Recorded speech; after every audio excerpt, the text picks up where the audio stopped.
Hello, everyone, and welcome to the Division 1 non-checking playoff. I'm going to be joined by Alex Carmichael of the Cambridge fame. Cambridge Kodiaks fame, but the Oxford University fame. How are you doing, Alex? Hello, Rambo. It's good to be back again, back in the saddle, and back with you on the commentary deck. Yeah, well, this is good because you know most of these Oxford players. Not quite as well as you know the Cambridge team now, because obviously you are a manager of the rink and stuff. Exactly. How did you get yourself in that door? How did you get in there? Just work any my way advice? in. Any advice? If you start coaching the GM of the rink as part of their WNIHL squad, then it's much easier to ask for a job, I've discovered. Who's the GM of the rink? It was Kirsty Bard. Kirsty Bard has now left us for Ali Pally, so on to better and brighter things. No, yeah, we've got it now. So we're going to pre-game here, and we've got the rosters up. So let's start off with the roster you know best. Goalies were in a different number today, but I'm sure we can work with that. We can work around it. Got Ulick, who seems to like to change his name bar. He does seem to like. He is now wearing his proper name bar this week. Yeah, I've realised the reason why the jersey's the wrong way around is because Oxford is set as our home team, and is in fact the away team, whereas Sheffield is wearing the other jerseys. We can leave we it. might be also, able to, yeah. I think also maybe. Yeah, the two teams are the wrong way around. But they are. But this is going to confuse me for the rest of the game, though. Anyway, rather short. I take it this isn't right, but. Rather short bench for the C team. Impressive that Sheffield are in their own back garden and have turned up with approximately half the number of players. So, let's just check. Oxford. Oh, that should be it. Start game. So that'll get us to there. 18 people watching. We are back. Is Kirsty the one that always wore? Yes, is the answer to that question. But yeah, as I say, gone on to manage Ali Pally, setting up a new WNIHL 2 South. The Haringey Greyhounds, I think, is the new women's squad. That is correct, yeah. So, wherever she goes, new WNIHL teams sprouting up.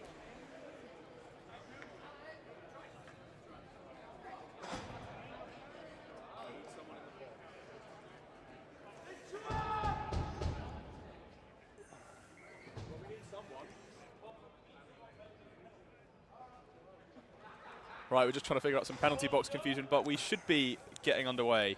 Yeah, Essie was right. The new BUIHA crew are a little bit soft. Either soft, like no one wants to work these days, or soft in the head. We don't need anyone in there till there's a penalty. So if Oxford are nice and play their cards right, I'll do shots and goal. But it's going to be confusing because they've lined up they've went to the wrong benches. That's okay. We can live with that. I can blame it purely on Alex. I think that's probably reasonable.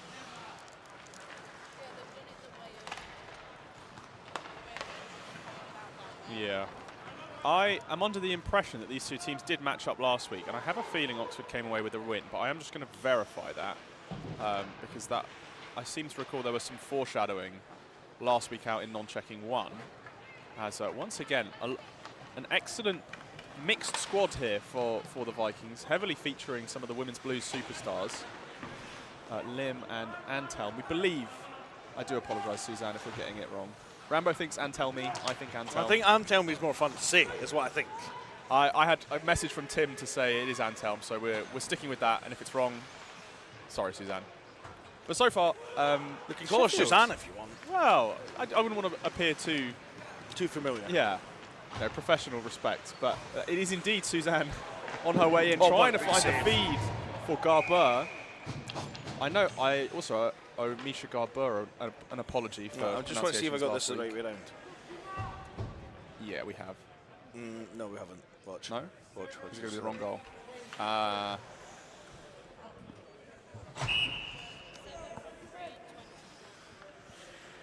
I didn't even realise there was a goal scored. Well, Oxford off to a hot start. I'm still trying to find that match-up from last week. Let's see.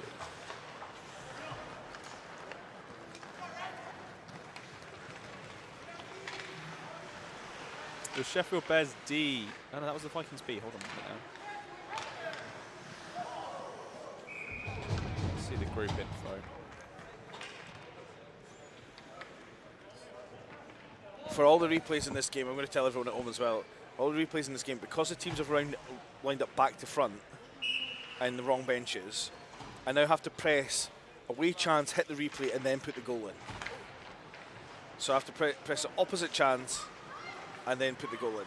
They're working you hard, aren't they, Rambo? So I'm just going to say, to those of you who have done this to me, I'm not impressed. So it was a 1-0 victory last weekend in the group stage. The Vikings took the win over the Bears C. So not that that is necessarily indicative of anything at all, but so far so good for the Oxford Vikings as they come off to a slightly hotter start and get the first one up on the board.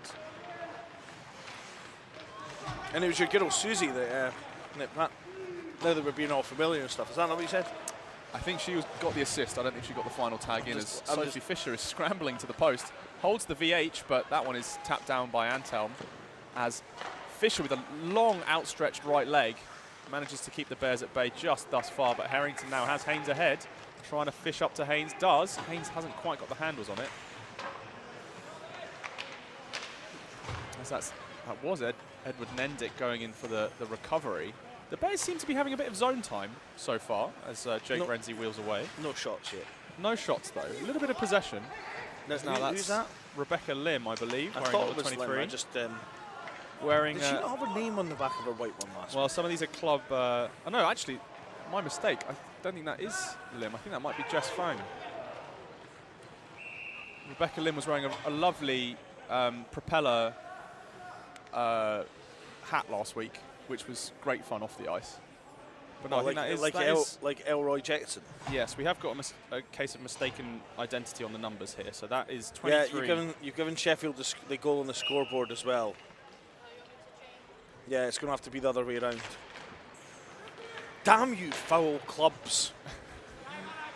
Admin is too much to ask as Eric Grant up at the top, looking for help on the blue line, but doesn't really have anywhere. Everyone's hunting a little bit low for Oxford so far. Verboom in the slot, can't quite get the tap on it. Iorio at the top.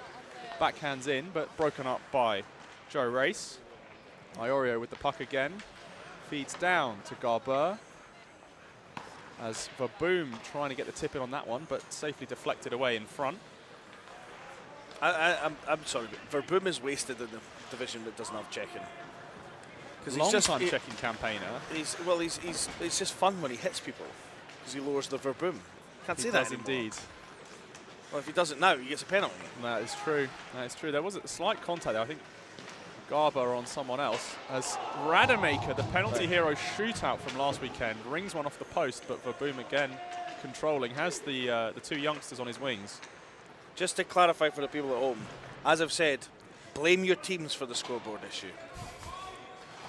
We will not accept responsibility. The level of idiocy to go on the wrong bench. I actually, I've misstepped here. Rebecca Lim actually isn't on this roster this week. She may not be on. She's playing really well then, for someone not on the roster. So it is Jess Feng. I don't remember if Jess Feng was back last week. I think she might have been away. So no Rebecca Lim, but did play last weekend in both the women's and the Vikings A. But again, Vikings so far feeling a bit more in control as Harrington takes a spill and his sock has come all the way down. As is tradition for Sean Harrington, wearing his socks kind of below the knees. As Bears now looking to start the breakout, as kept in by Harvey Wilson, will eventually escape the call-up. Leonard Turika is making an appearance. Long-time Vikings B player, Vikings B captain of years gone by. Stepping up for the Vikes A playoffs. Bears now. See, that's sensible though. Use the rules to your advantage. Yeah, well, Henrietta Smith, late stage addition, it has to be said, after some. I think we only got the team sheet from Sheffield this morning, or last night. I can't quite remember which. As Walker Silverman looks to dump in past Quint, is picked up there by Nendick once more. Tries to spring out. Antelm rushes to the boards. Is able to corral that one. Smith not getting it past her. That one chipped away. Held in by Ulick. Was Antelm not the bad guys in Wacky Races? See, I think we're falling into the generational gap there, because I remember the name of that program. Oh, that was left way loose, but I'm not sure if the net came off. Looks like it might have done. Good call there. Good spot from the refs, seeing the net off.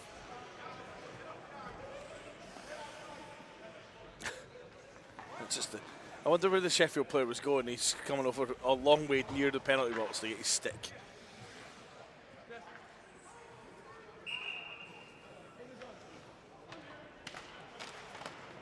As Bolero wins that draw back to Ulick. Bolero, having left his chest plate in Ice Sheffield last weekend.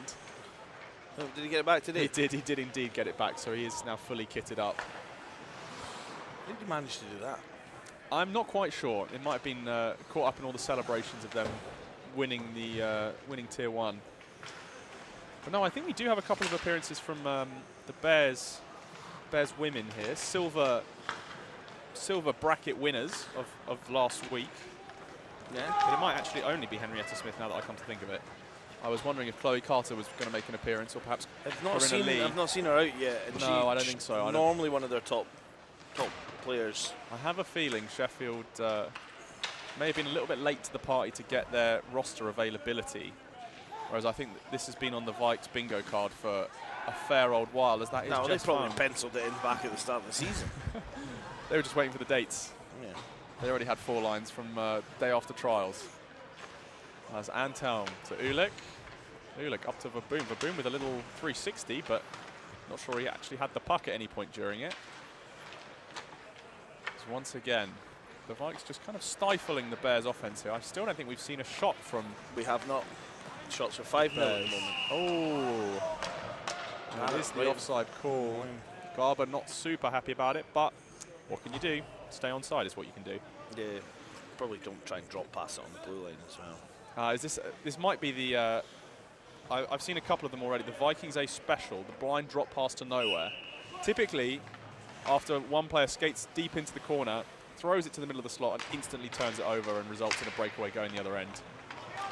We haven't yet seen one, but I am on the lookout, dear viewer.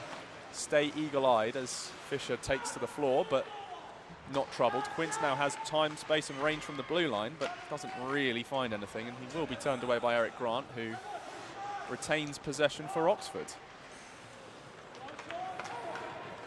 It's a long way out. Nendick going to beat Harrington on the foot race. Doesn't quite have the control. Does manage to find it. Who is wearing Emma Taylor-Lonsdale's jersey?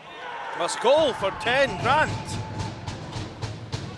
Away chance. Play. Let's see it.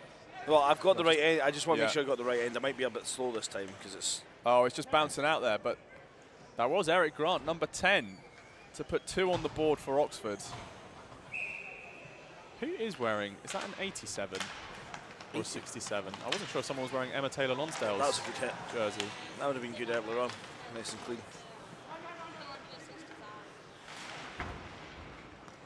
Bit of square contact there. Nothing wrong with that, though. He just stood in, he made the poke check, and he skated in there. I mean, we were remarking, I think last night, when watching the Checking One playoff games, that it was a remarkably... is clean the right word? It just wasn't very physical for a checking playoff game, so already showing slightly more signs of life in this one with some early body contact. I think London were physical, but they didn't do it. No one was really laying hits. Unnecessarily. Unlike look, if you watch Tier 2, there's a lot of checks that are like slightly they're superfluous, tame checks as well that are kind of naff, but not needed. Yeah, there is that one scooped up there fairly handily on the attempt from Jack Haynes. Matthew Key back between the pipes for Sheffield. But nothing too troubling there. Slightly low power on the shot, dare I say. That's his change-up. For Boom to take the draw against number 31. Ulick. Jake Renzi. So Jake Renzi is the only player playing down. The Sheffield Bears B-team goalie is allowed under the rules as a notable exemption for goaltenders who can skate one team down. Or one team up. Or one team up, depending on so you could be a decent player and a rubbish goaltender and you can play down. Or you can be a decent goalie and a rubbish player. Not that he's rubbish. No, no, exactly. All theoretical. It just making dumps his down own the entry. explanation for him. Yeah. So Jake Renzi, the only B-teamer to drop down. So both teams calling up. Sheffield Bears have a couple of D-teamers they've brought up, and then it looks like the Vikings A as well, with bringing Turika into the lineup, have tried to bring a little bit extra depth as well. So it's not all just line one. That's a great Power stacks as Walker Silverman, lovely stick work, is robbed really by the boys, as that was Rademacher to Garber, didn't find. Garber just trying to keep the possession, as Walker Silverman is the one to bail them out. Walker Silverman still hunting but can't quite keep it in. As now Renzi on the move, has help but given offside, as that was Simpson O'Regan who was caught a foul of the blue line.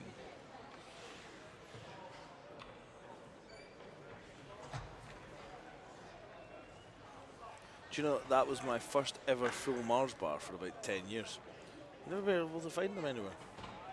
Are they not all just battered up where you are? Nah, I've never had a parted sweetie bar, I tell you that. Oh, this Hammond character. I would send them out of the game. Stupid. 0 before the. Oh. Is this is the return of the Bears double-digit singles? Yeah. No, I think I fully agree with that. If you put a 0 before a single digit, you've got a couple of screws loose up upstairs. top when Walker Silverman skates hard. Oh, I mean the flow. She has actually cut her hair recently. I think donating No, I mean it to, like her arms. charity. She's probably tiring Oh, herself it's a full body motion. Yeah, she's fully committed. But no, the flowing red mane has been somewhat tamed, as she's very nobly donated it to charity.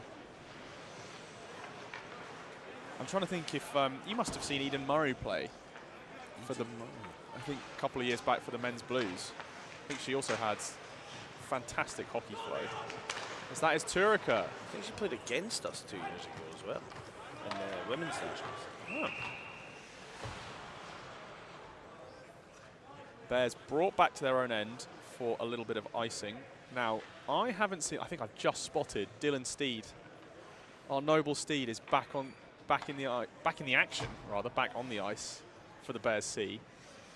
Massive point producer. All-round hard worker. Great guy.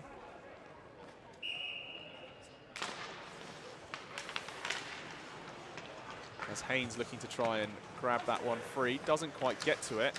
As that's Kada Kasley, who is hunting hard. Joe Race trying to find some space, gets back to Kasley. Kasley has Race, but interrupted by Wilson, as Wilson's going to look to fire one out. Tries to fire it up the middle, though, slightly lethal, as Haynes is tackled down, holding onto the stick of Joe Race. Hold of the stick I think that was a speculative attempt there by Haynes, and he's lucky not to have come away with a trip to the box. Yeah. That was... I think Haynes can be quite... That was slightly oversold. I think it was a bit kind of forced, even. Oh, as there's a trip, and he will be going to the box. Was less of a trip than the hold of the stick, then. I think so, but maybe that's the makeup call. As the goalie has headed to the bench there, Ulick with the stick touch, and that is going to be... He didn't need to stop that there. I didn't think he fully had control, but that will be Master Haynes, sat for 2 minutes for tripping. I think he was a bit frustrated at the tripping call, but he did get away slightly with murder on that stick hold, which was pretty much what we might call blatant.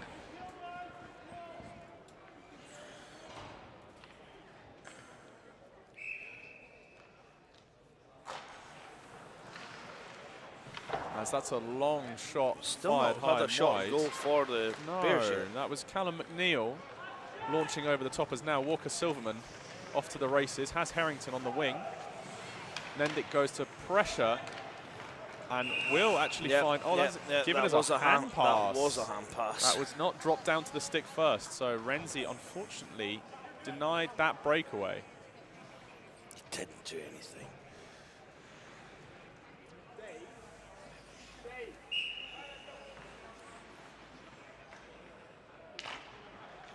Everyone's shouting at Dave up here. It's like old times. So Oxford on the kill, as Sheffield might have got lucky with a poke check there, as Jake Renzi trying to spin in and find it. Long way offside is Sheffield, but they do manage to get back on side. I'm pretty sure that was Walker Silverman just sat down by Sean Harrington. What's a goal? Oh, and it's a long wrister from Jake Renzi to beat Fisher. I think a bit of friendly fire there, and that's opened up a whole lot of empty space in the middle. As Sophie Fisher just dropping the glove, almost caught behind the hip there. 31 unassisted on the power play. First shot of the game. Wow. So Sheffield 2-1. shooting 100%. Cancel penalty.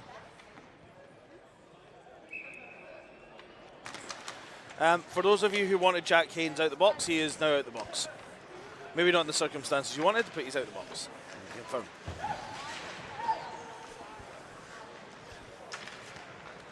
Oxford will be wanting that one back after, again, a scoreless, or rather a clean sheet against the Bears C last weekend out.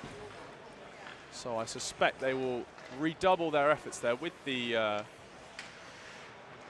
long-tenured coaching duo here of Tim Donison and Mikhail Drobny on the bench for them. Does Mikhail not play anymore? I think this is his last rodeo, the swan song. Oh, is he playing in this one? For Drobny. He will be joining us in Checking One Nationals with the men's blues. I believe we have Kate Reed. Is it Katie Reed on the bench there for Sheffield? Is one of their coaching staff? I'm not sure if... I'm not sure who else is joining her there. I can't quite make it out. Angela Reed's on there taking photos. Yes. That is a mainstay. A mainstay of any Sheffield Bears engagement, as Jake Renzi in on the forecheck is now Main. Main flips ahead to Renzi. Renzi tries to take the sharp angle wrister, but finding nothing but the far corner. Iorio with the attempted stick check is going to get breezed past by, is that number 85 or is that 65? 65. 65. James He's not Harmon. even tucked it. There's no excuse for not seeing that one. Renzi found open in the middle on the slot, but again, just wide of the margins. Rademacher drops back, finds Grant. Grant tries to find Rademacher again, but broken up fairly nicely by Harmon. Tries to throw it into the middle, and it's come off the foot of Boom, almost a little 1-2 keepy-uppy. Fortunately, Fisher paying close attention as Harmon interrupted by Rademacher. Again, Grant in the corner has Rademacher ahead. Very similar situation. That one is flipped up and away as Oxford look to get a full line change in. I'm not sure if Sean Harrington has just arrived or is just about to depart. Looks like he's just arrived on the scene. Walker Silverman hustling hard. Managed to get the poke check ahead to Matt Foster, who wasn't quite on the reading from the same hymn sheet as Sheffield. Long offside, but well held. Simpson O'Regan drops the hammer. Fisher tries to get it with the blocker. Just crested over the top, but not troubling the posts. Probably thankful to hear the sound of that board. I believe Mikhail Drobny, once described by yourself, Rambo, as hockey's Mother Teresa. Might have been. I say a lot of things on here. It may have been in jest in our old committee group chat. But yes, a reformed man for sure. So plenty of OUIHC experience on the bench for this Vikings A squad. And then again, plenty of OUIHC experience on the ice. Walker Silverman and Vaboom, long-time campaigners. Tim Donison's probably a former I think his first season, him and Tim Donison and Ben Vaboom combined cover about 20 to 22 years of uni hockey. Yeah. I was going to say he's probably one of the presidents of the Riot Club, right? I'm not sure how you'd feel about that characterization. You ever seen that movie? I have, yeah. It's absolutely it's terrible. kind of like mandatory watching. But it's rubbish, though. If you ever go to Oxford. The movie, like it's not like what Oxford life's about, is it? No. Well, but I think it's well. Now we're getting into some film discussion. I didn't have that on my bingo card. No, I don't think it's a particularly accurate representation of. You know, you've just started commentating. Sorry, forgive me. I've been at this all day, so random conversations. That's all right. That's all right. We're hitting our quota here of game chat versus. Oh, good toll. Extras, but that's a very, very good stick work by Antelm to spring free, as that's now Leo Turika racing in against Maine. Rung round the boards. It's now Joe Race on a bit of a race, but Verboom. That could have been interference there. I think that's, again, the Oxford player's getting slightly speculative as Antelm takes a spill to the floor off of Castley. I mean, it's not non-check, it's not non-contact, so you are allowed to do that, but the puck was way past him, and he deliberately played very the ball. high. I think that was the slightly more suspicious one, and he did drop the stick to try and show innocence. Sasha Webb, one of the Oxford women's players, has long maintained that she will often approach a referee with her hands up and her stick on the floor to suggest, I didn't do it, but I'm of the opinion that that makes them think you're more guilty of it. Yeah, if you dropped your stick, you've probably done something to cause it to fall. So interesting philosophical approaches to how to display innocence in the eyes of the strikes. Regardless of whether they had the stick or not, it wasn't a stick offence. No. Garber almost had a chance but couldn't quite get a handle on it. That long wrister in from Ulick at the point will be padded away. Walker Sylvan with a short range, but can't find it through the feet of Garber. As the Bears now looking to break out. Renzi has some speed, has a head of steam over Jakub Ulick, tries to throw on the brakes, but I think Ulick, just a savvy defender with incredibly long reach, manages to get the stick on it. There's a backhanded attempt in there from Callum McNeil. Renzi's got a very good wrist shot. He has. I mean, that one, I was not expecting that one to go in. Again, maybe just... And none of the Bears were expecting anyone to lead. No. I think Renzi's just had his pocket picked there by James Harmon. And then Harmon has been reciprocally thieved from by Sean Harrington. And Sean Harrington! Oh, my God! Sean Harrington, the wrister from the hashes, bar down. That was unreal.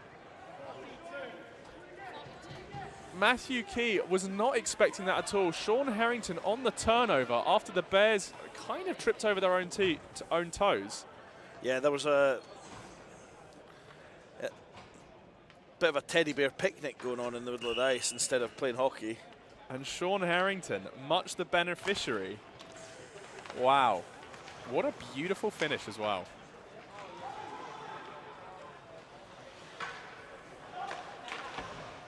As that will be the response that Oxford were hoping for from that initial Sheffield goal. As the puck caught up in the air, Haynes has it. Has Fung, but looks for Bolero. Bolero reunited with his chest pad now, goes for the dump and chase, takes a little bit of stick work, but is still hustling in hard. I was talking to some of the Oxford coaches before the game started, and they were saying, oh, nicely turned away there by Key on a short-range wrister from Haynes. The Oxford coaches were saying, it's all about hard work.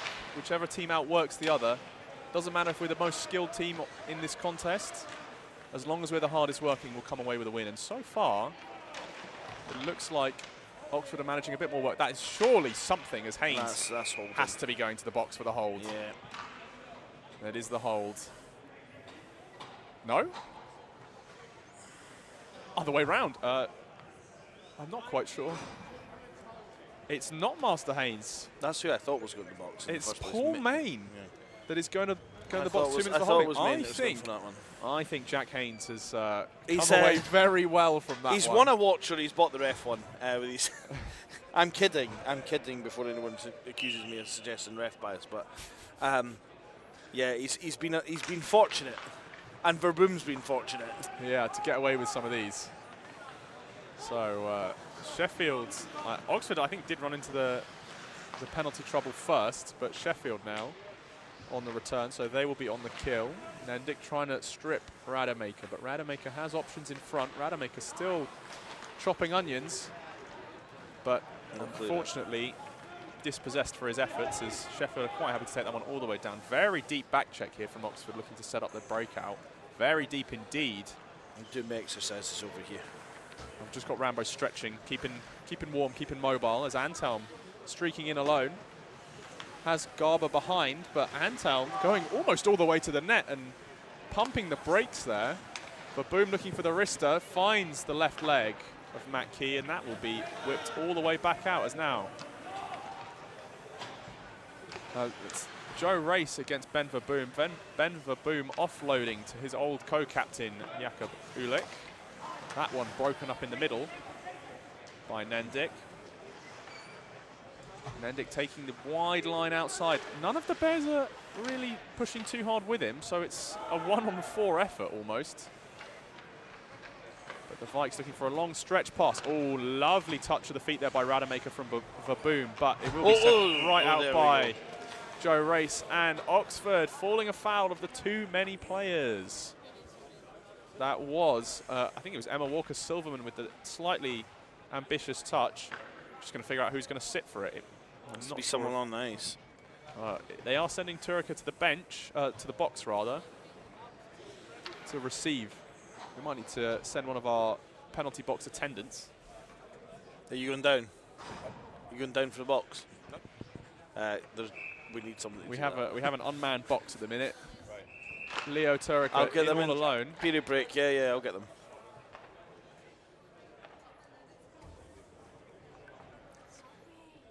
So I'm kicking you off at the end of the period. Is that me? Yeah, for for just the period.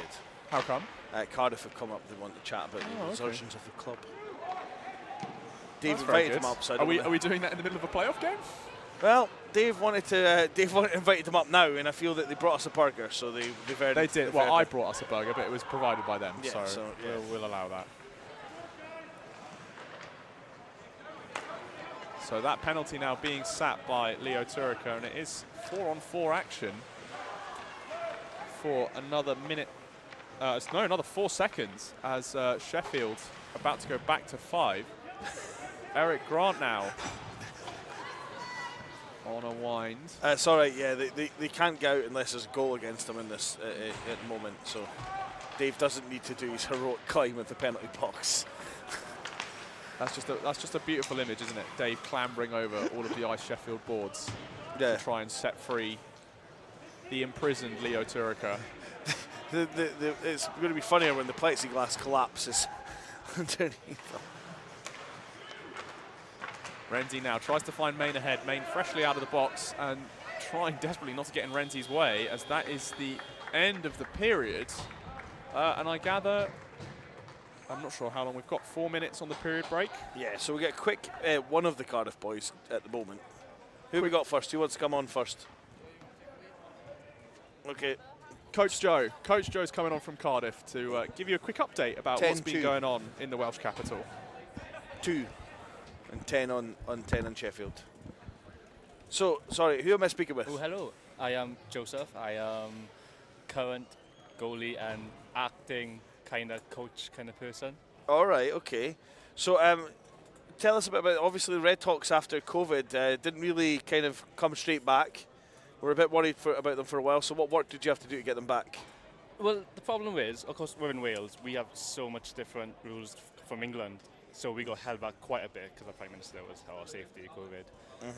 But then Madsen here, our captain, you speak to later, he kind of put it all together. And then I was kind of roped in without not wanting to, but I was kind of forced in a way to kind of help out. But honestly, I was more than happy to help now. And looking back, probably one of the best decisions I've made in uni. Yeah, and how are you enjoying this? This is the first check-in nationals Cardiff have been back to. Is this your first national since they came back? No, we did checking last year as well. Oh, my mistake. Sorry. No, we came last year. You had the Bread Hawks this year for the first time. Yeah, Bread Hawks for the first time. We were happy enough that we had such a big roster. We thought we'll give those who are learning to play hockey as well as those who've played lower levels of hockey before, we give them a chance to play with people and athletes that more of their level that they feel comfortable with. So we were just happy that fact that the Bread Hawks are back, and we're just happy that everyone on our team got a chance to play to the way they want to play. Cool. And then what's the plans for the club moving forward? You got any plans to sort of continue the expansion, or? So hopefully we're trying to expand obviously our players and numbers, but unfortunately we've got a few members leaving us, like myself. I'm an alumni this year, but I've committed now to go fully coaching full-time next season for the Red Hawks, just because they're still my friends at the end of the day. You know, my friends from uni, I still want to keep involved, stay with ice hockey, because I used to play Cardiff Junior Devils. All right. And then I had a stint where I wasn't involved in ice hockey at all, and then just made me love ice hockey again. So even though I can't play, I'm more than happy to just carry on coaching. But with regards to the team, like we know our skill level isn't quite up to the best as other teams, but I've always said to the players that it's not going to turn around in 1 year. We're going to build up, hopefully, to a standard that it's more enjoyable to play. And although it's just a longer journey, I think. All right, and one question, obviously, as you know, I'm from Edinburgh, part of the Eagles organisation for a long time. Are there hopes to bring the Celtic Cup back? We actually tried bringing it back this season. Right, okay. But the ice time that we had and the ice time they had just didn't fit, unfortunately, with our schedules. So that didn't work. Oh, well, hopefully the efforts next year can get it back, because it's always a great weekend. I think the drinking takes first place over the hockey sometimes. Oh, yeah, 100%. Like now, we got a barbecue party outside. Yeah. So our logic coming this, we want to be the best social team in nationals, and that's, so far I think we're doing quite well at that. Brilliant, brilliant. Well, I'll pass. What time have we got left on this clock? About 28 seconds. Do you want to stay till the end of the second, or you want a quick chat now? Yeah, go on then. Madison, captain. Thanks. Thank you, Joseph. Thank you. So, Madison, sorry, I don't know your last name off the top of my head, but tell us a bit about yourself. So, my name is Madison Hunt. I'm the captain for the Cardiff Redhawks, and I was the first president for the new Cardiff Redhawks coming in the last season. Cool. And how much do you have to do with Puck Pecker? Me? That wasn't me. That was our social media sec. She was the mastermind behind all of it, and when she came out with that first comic, we were all sitting there thinking, this is something that has to stay. And ever since then, every Monday, if you guys aren't following the Cardiff Redhawks Instagram, follow it, because you'll get some good laughs every Monday.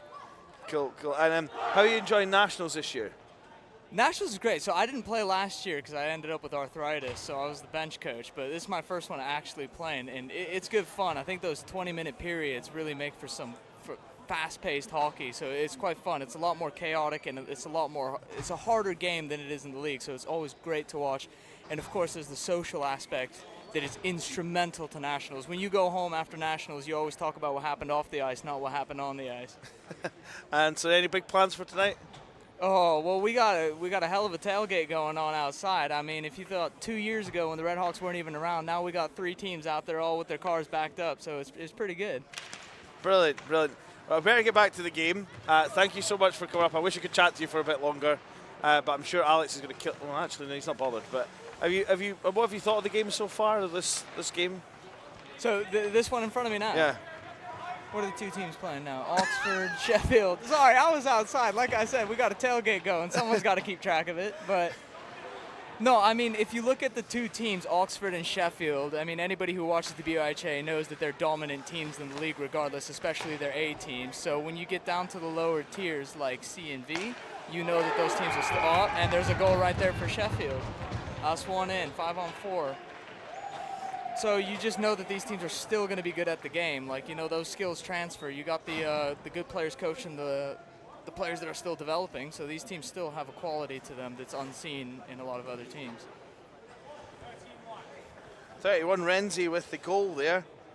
And I'll add that now. Power play. 31 Renzi. Confirm.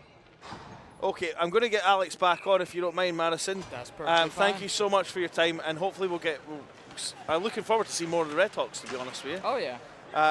Whilst I'm an Edinburgh guy through and through, I've always got a soft spot for the Redhawks. So. Hey, I mean, the Celtic guys got to stick together, don't they? They certainly do. Thank you very much. No nice worries. To meet you. So, Alex, sorry about that. That That's overran right. slightly. These 4-minute period breaks are a bit hard to cram stuff into. Well, good, half-time entertainment, isn't it? Nice to chat to the boys as well. And great to see them back in the action. How much analysis could we have given for that first period? Some.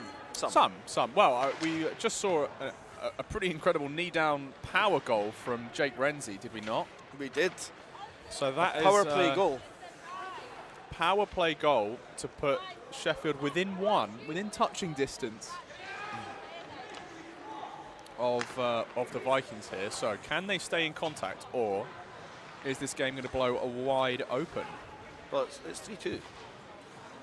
Well, still in contact. That's what we're waiting to see as Vaboom tries to find something. Wilson winds up one of his infamous slap shots. So I'm sure I asked this last week, but were Oxford sponsored by Aldi this year? I believe so. So last year it was just the women's team that had the sponsorship, and this year they've extended that to the whole club. So I think you might still see some Aldi stickers floating around on some of the helmets here to fulfill. Well, actually, I don't think that's one of the obligations, but it's a nice touch. So it's a very nice touch. Other helmet suppliers are, of course, available. Well, in Scotland, Aldi do like a club grant thing. I think that's probably what it came from. It was funding for local sports teams, and we got dinghied though because we were a uni club the first time we applied for it, and then interesting.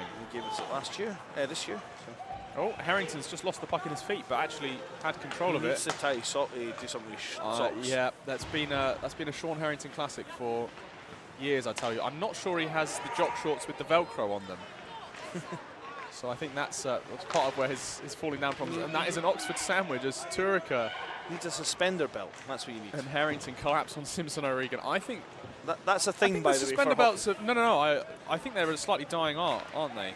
They're not really around that much. I know it's silly as well though, because like the Velcro, does eventually think It does. It wears out, doesn't it? You know what you got with a suspender belt. Turika now in alone, tries to find the sharp angle, can't get it the right side of the post, but still hustling hard as Captain Haynes now comes in to relieve him. Simpson O'Regan trying to stop him, and Renzi. Jack Haynes has once again walked off with a stick and not drawn a call. To be fair to Haynes, that one I think was on Renzi. That might have been a slightly soft grip. Yeah. As Bolero gets caught looking the wrong way around. Is this actually someone? Is this actually Hammond? It is. It is Liam Hammond. Yeah. Look at those socks as well. Those look like Sutton Sting socks. Now that you mention it, they very much do. They're not quite the Bears. Well, Bears don't have blue, do they? Yeah. Oh, as that's fairly substantial contact, and I think that's going to get called for a body checking. Is that Dylan Steed? Body checking or body? Dylan Steed, bad boy of the Bears. He will be taking a sit for 2 minutes. Check, did he say? 2 minutes for Dylan Steed. The flesh socks, I believe, were vetoed this year for Leo. This weekend for Leo Turika.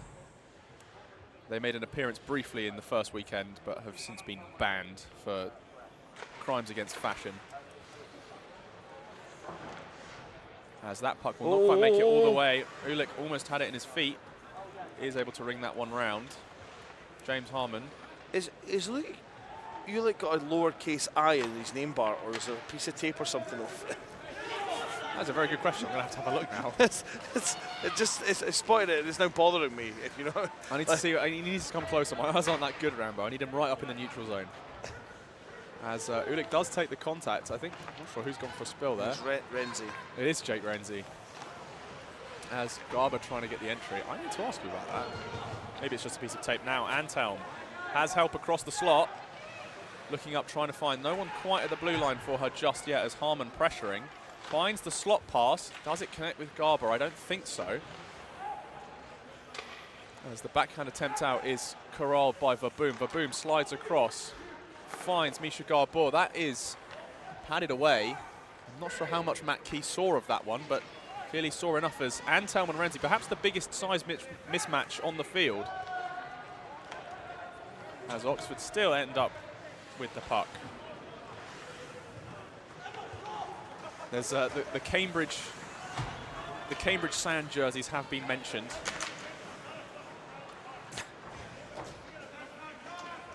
I still think they're better than the mint ones from last year. I don't know. I think mint's better than sand.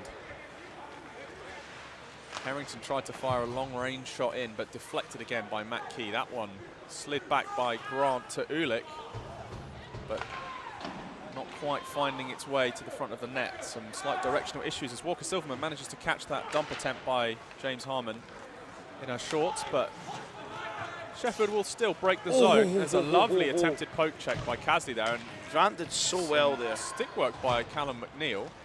As Grant slides, tries to find Jess Fung right in front. As Bolero is also trying to get a piece of the action. Grant still up ahead. Has Fung, has Bolero back door. Walker Silverman now, time space. And into the waiting shin pads of McNeil. McNeil can slid that one on the breakaway as Walker Silverman again. Some superhuman poke checks going on so far. as Bolero almost manages to strip away. Is that Paul Main coming around? No. No, that's going to be That's Quint. As that is an icing given all the way down. As I've just caught it out of the corner of my eye. I'm not quite sure who it is, but playing header keepy uppies down the far end of the rink. Oh, it is the Oxford Blues. So the Blues are rocking up to support the Vikings, although some of them more focused on the game of footy than the ice. Haynes almost drawing prematurely there, but Sheffield's coming away with it. Come on. Come on, Rambo.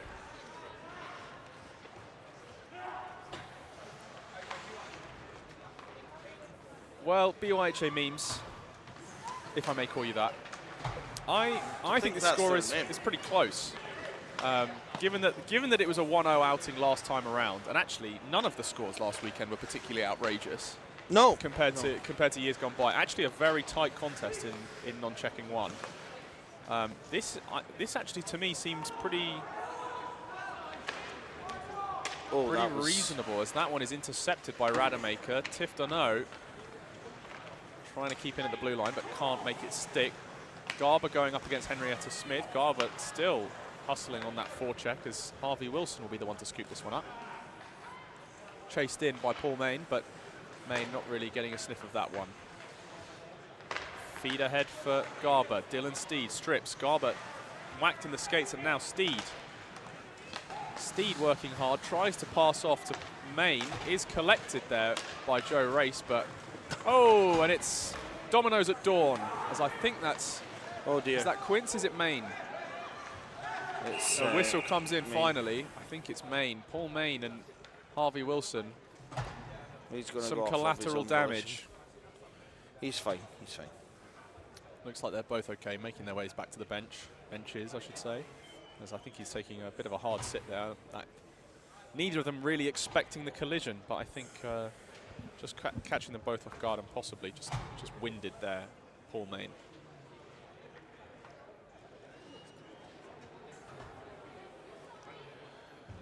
So 3-2 the scoreline. 12 minutes and 8 seconds left on the clock in the second period.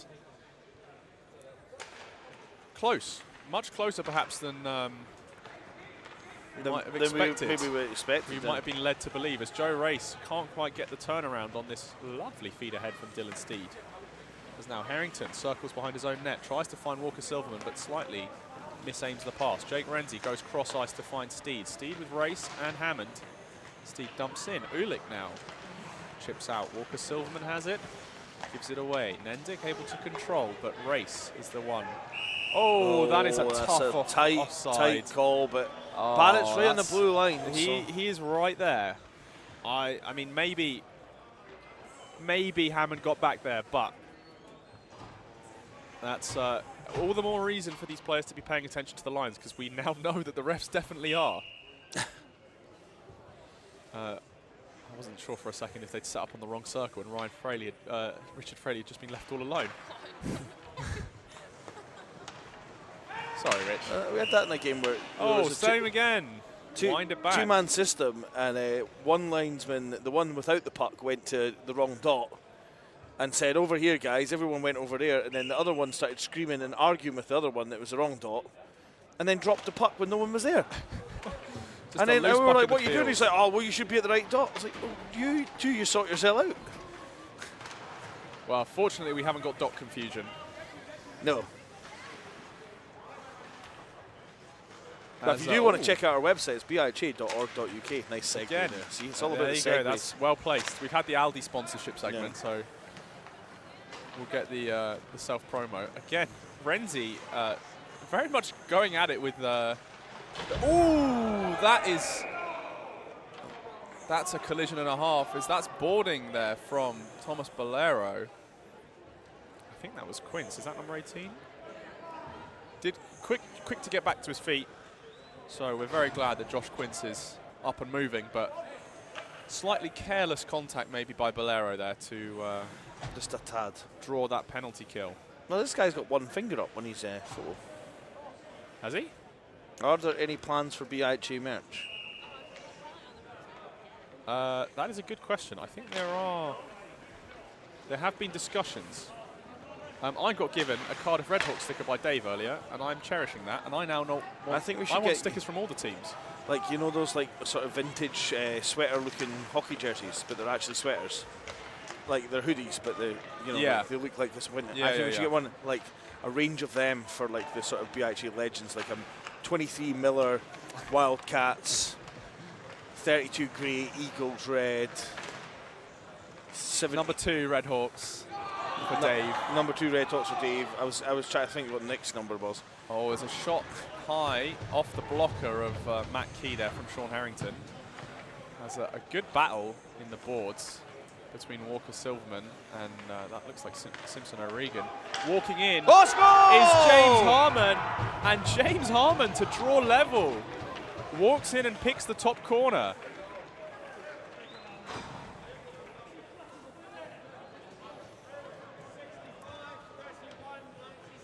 .65 from 31 from 97.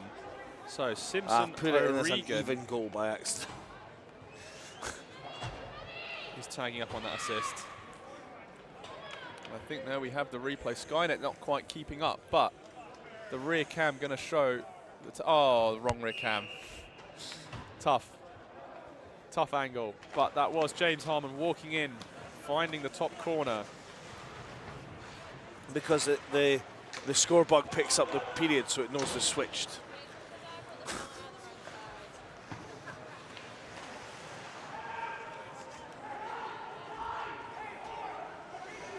BUIHA memes, you got a special shout out last week, but you weren't in the chat to receive it. But glad you're back with us this week.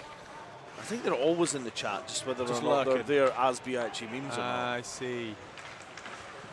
Oh, big spill as Ulick goes to ground with Kasley, but not going to affect the play. No arms up, and now Rademacher flips across. Garber has it, just lets it fly, but Matt Key well tracked on that one. Ooh, I don't know about that. Too many. And it's the second time Oxford have been caught off.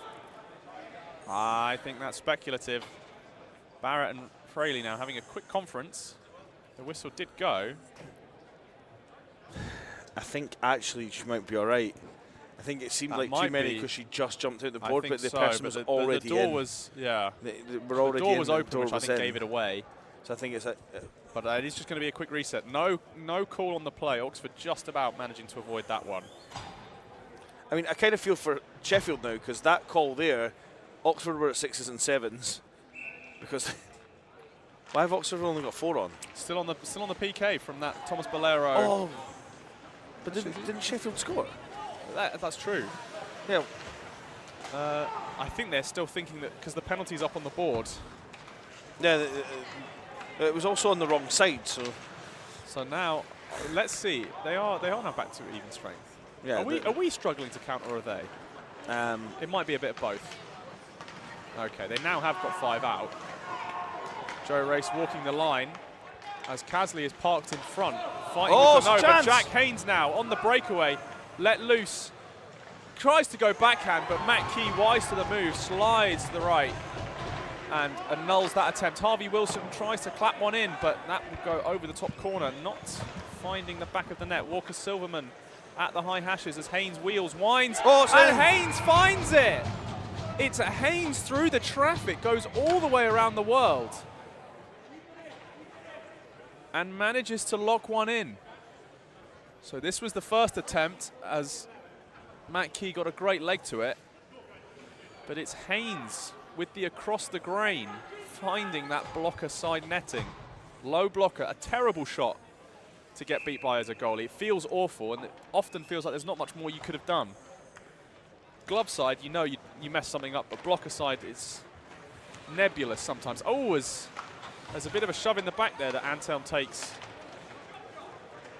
from Liam Hammond. But now walking in, quick shot away, is Mr. Bolero, fresh from his time in the penalty box. As I think some of these Sheffield players are happier to let some incidental follow-through contact go, just to lay a bit of a message as Jess Fung working in. but doesn't quite come away the beneficiary as Josh Quince able to muscle out on that one as Bolero looks to make the entry but can't find it. Ulick, he does indeed have a lowercase I. I wonder if it's an accented I, which is why it's got the lowercase on it. The diacritic. I think it is.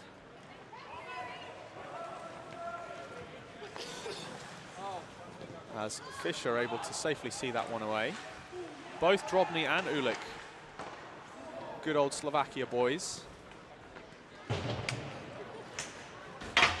As Bolero tied up by Renzi, allowing Henrietta Smith now a chance. As Jess Fung breaks that play up, takes around Henrietta Smith and then takes to the ground.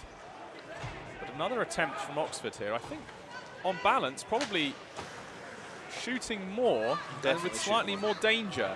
Haynes now again in, has Rademacher on the slide across. Rademacher doesn't have a good connection to it. Garber plants in the slot. It's almost like Oxford needed for Sheffield to come back into it for them to wake up. A little bit. They've kind of fallen a bit asleep at the wheel as Grant tries to fire the wrister in.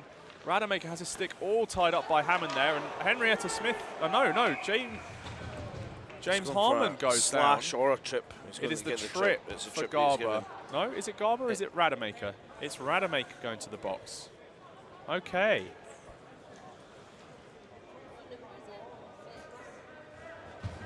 Advanced scouting, always go blocker side on ice. Guys, if you haven't figured that out after this many years, I don't know what to tell you.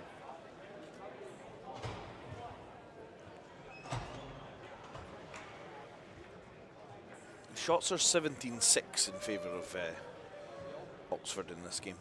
We were calling 24 Pan-10 last week. Who's 24? Jack Haynes. Oh. Is this because of his flowing, conditioned hair? Thomas Bolero got the boarding call. 27. Nendick. So that one slid across, but Fischer gets the blocker to it, and whoa, some very speculative stick work by Nendick as Walker Silverman not thrilled by it, but the Bears going to back up, walk it off.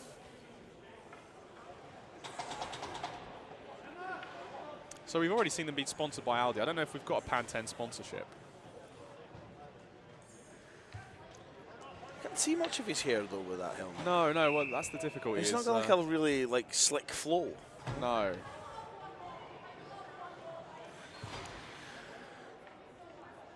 I can hear Sophie Fischer talking from here. I can't hear what she's saying exactly, but I know she's, I think she's adopted the Abby Owen school of be the shoutiest, loudest goalie on the block. I think that was right in the lower abdomen there. Very well. For McNeil. Haynes just tries to feed up to Garber, but Garber just hasn't quite got the touch. Anthelm, again, going one-on-one against some of these big Sheffield Bears. Casley and Renzi taking all comers as that one is stopped up. Oh, and that is a heartbreaker for Fischer. She almost had it. It just bobbled over the top. She's getting some words of encouragement for from Jack Haynes, but that's a tough day at the office. It just slipped over the top, and you can see you actually got the touch on it. The frustration. It's Joe Race from Ed Nendick there. And that was power play. Oh, right, I'm going to stand up for a minute. Do my exercises. Ooh. Old man noises today. I actually come to think of it, since Abby Owen being, I think you described it, the shouty goalie a couple of years back, Rambo, we haven't had very many vocal goalies in nationals. No. Although Roman Terrain last night was pretty he was commanding, setting up the marching orders as Sean Harrington tries to find a sharp angle. No, doesn't. Elects not to go for it. Feeds Walker Silverman, but she can't get the shot away as now Renzi is going long. So it's nice to see that Sophie Fischer continuing the Oxford women's tradition of driving the play from the rear with the goalie commands.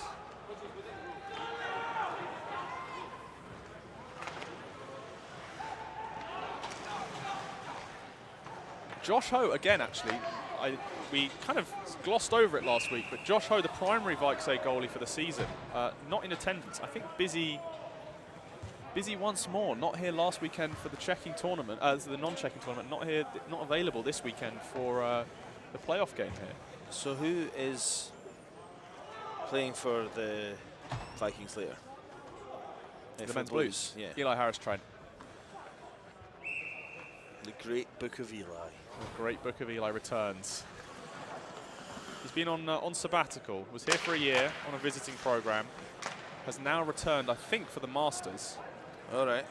Well, the Masters were like 2 weeks ago. Good one. And in Georgia, USA. Bethany, do you want a Strepsil? You got a cold drink. I didn't realise we had the BUIHA pharmacy up here. Can we take orders on Strepsils and things? Oh, 2 whistles immediately. Do we have a face-off encroachment? Or? Yeah, we have a warning for Oxford. Oxford. So another one. Renzi and Haynes. As Haynes almost got the better of him. Boomer and Haynes standing up straight to take the hit. There's Hammond now in the corner, trying to wheel away from Tiftono. Henrietta Smith down low, backhanding, trying to find Renzi in front, trying to find, but cover up. Nicely covered by Sophie Fisher. I think just needing a little bit. If the Vikes can get one more on the board, I think that will slightly buoy her confidence once more. As those last 3 really, probably not feeling so great. So we just need to, well, I say they need to give her something to get her head back in the game a little bit. Does Nendick finally have a matching pair of socks? We might need to verify this. Yes, he does. He does. They're not the Bears socks, though. No, they look like Sutton socks. So we think we have got matching. We haven't got team matching. Oh, there's the noble steed. Dylan Steed. All reliable. It was until he tried to clear it up the middle, but... Well, Walker Silverman can't quite glove that one down. He's chased by Henrietta Smith as now Garber somehow comes off the better of it. Garber left alone. Oh, good save. Matt Key stretching out the left leg. There's now Dunno from the point. Oh, to goal! Rademacher! What a feed from Tiff Dunno. Tiff Dunno from the long wrist and takes her bumps accordingly. I think this is going to be the wrong camera again. That might be the wrong one, but no matter. Accelerated by Jace Rademacher, the shootout superstar of last week. And that will put them 4 apiece. So, Vikings with the early lead. It's 5-4. Is it 5-4? You missed them. Oh. Have you forgotten about the Vikings goal? I'm watching it on the screen. The delay's catching me out. So, Vikings now. Commentate on the game itself. I'm doing it. Matt Key diving, doesn't actually have it covered as Matt Foster came steaming on in. So the Vikes now 1 clear, and that will be that confidence booster that the team needs.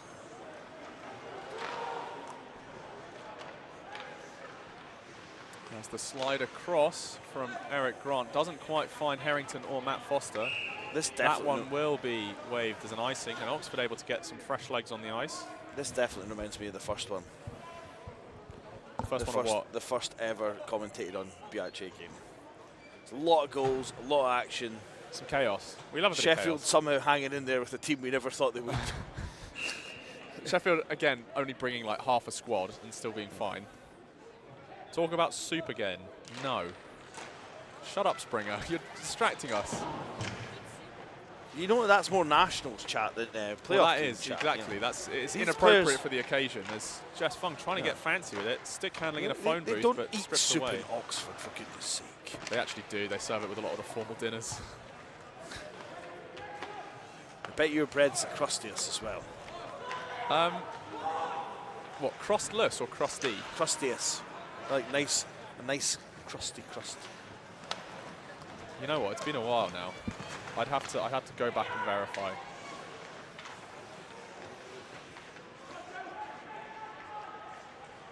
As Sophie Fisher sliding to the far post to cover off the attempt from Joe Race on the wraparound. Race feeds back up to James Harmon. Harmon with a wrister, not going to trouble the tender, but the follow-up might, and the follow-up does! Oh, unfortunate Sophie Fisher almost oversliding it to the near post. The fortunate bounce out in front for the Sheffield Bears to give them the wide open back door. I'm not quite sure who got the follow through. 1965, the year of Fraley's birth. And also the two 1965. So that was Paul Main from James Harmon. The year of Fraley's birth. This is indeed BUIHA memes. Hello. I don't think we've ever actually met in person, which makes me sad. Don't tell him who you are. It's a trap. I'm going to end up on in an animated meme now. As the Bears, again, signs of life. Sparks almost from McNeil out in front on the feed from Casley, as now Rademacher tries to get through the ref. I don't know. Rademacher having a chat with the Sheffield bench. I'm not sure what about. As Garber He's maybe wondering where the best soup place was.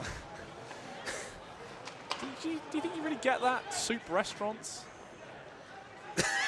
Tifton, no. Off to Rademacher. Rademacher! Oh, again! It's Jace Rademacher! On an absolute shooting spree.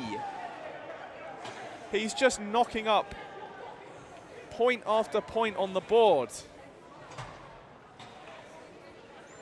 Tifton getting a couple of points in that. Tifton coming to life in this playoff game. I was thinking earlier, I hadn't said her name much. It's been a bit of a quiet game so far, but absolutely sparking to life now in this second period. We need to correct that at some point, BUIHA memes.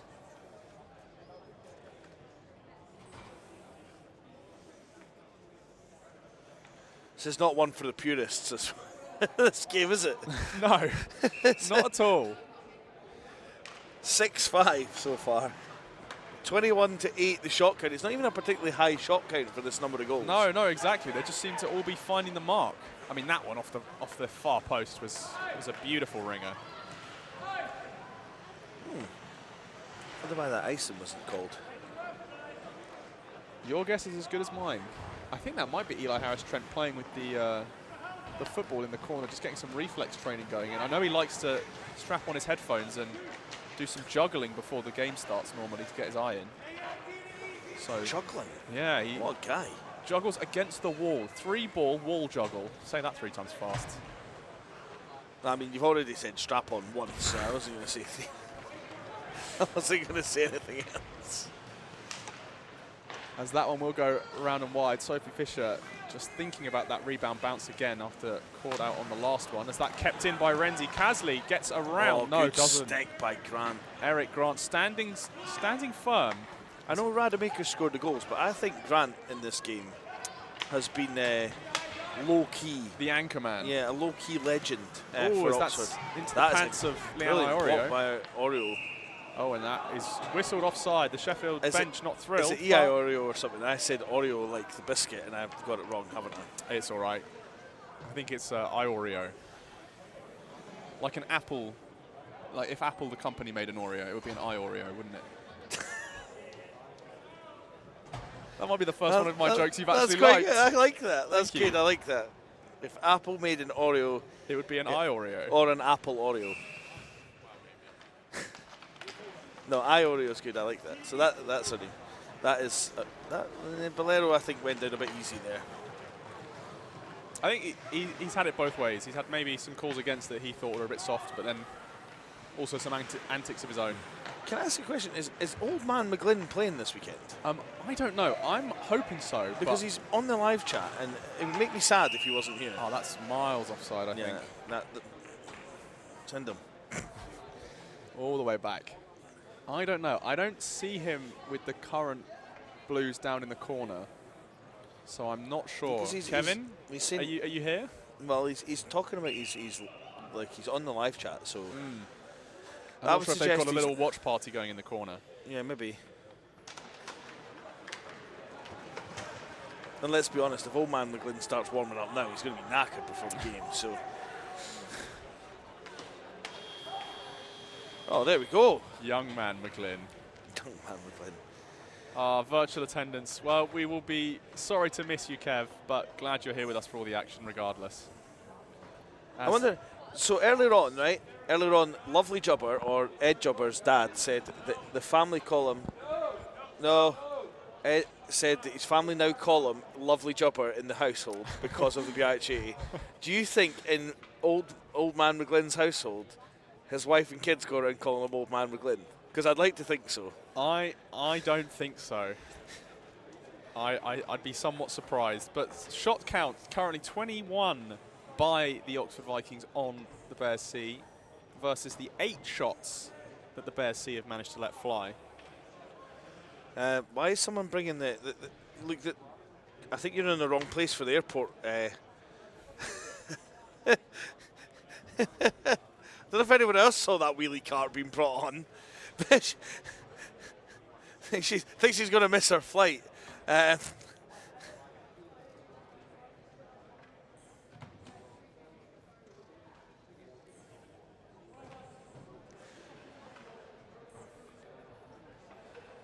Does Joe Smith just type whatever he think it goes? It's an interesting question of filter, isn't it? Sorry? It's 6-5 to Oxford. So Oxford with the 1-goal lead, they have managed to pull it back, but the game has sort of exploded. I think we were 3-2 going into the first break. We should have said anything there. If we really, really wanted to shoot out, we could have just lied.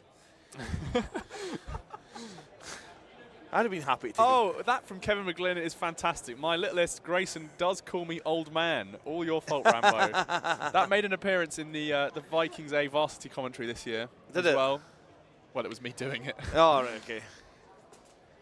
I think someone sat next to me and said, "Why do you keep calling him Old Man McGlynn?" I was like, "That nickname's been around a long old time." Have you must have seen the rather infamous? Was it the John Lewis Christmas advert? Yeah. Is that the one where the dog plays with a trampoline? No. This is an outstanding piece of BUIHA law, and it's why I think internally his nickname was the Yeti for quite some time, rather than Old Man McGlynn, which is an external name foisted upon him. Mm-hmm. I have that link somewhere. I'll grab it up after the game. But it's a Christmas advert of Kevin McGlynn and 3 other individuals all dressed in massive furry neon-coloured Yeti costumes, skating through the streets of, I can't quite remember where it was. It must have been, I want to say Prague, that they were just skating through the streets of Prague in the winter as part of a Christmas advert. That's not just any. Oh, Argos. Advert. I think it was Argos. Yeah. We'll find it, don't worry. If Kevin doesn't volunteer the link, it will be found. So I can see some Edinburgh Eagles people here now. So it looks like the rest of the teams, the rest of the teams are arriving. That'll be an interesting tussle next. The Glacier Suite has, of course, been reserved by St Andrews. They're already in situ. Have they done that again? Yes. What a lot! How ignorant can you be? Get in with the party. Yeah, the blue one. Yeah.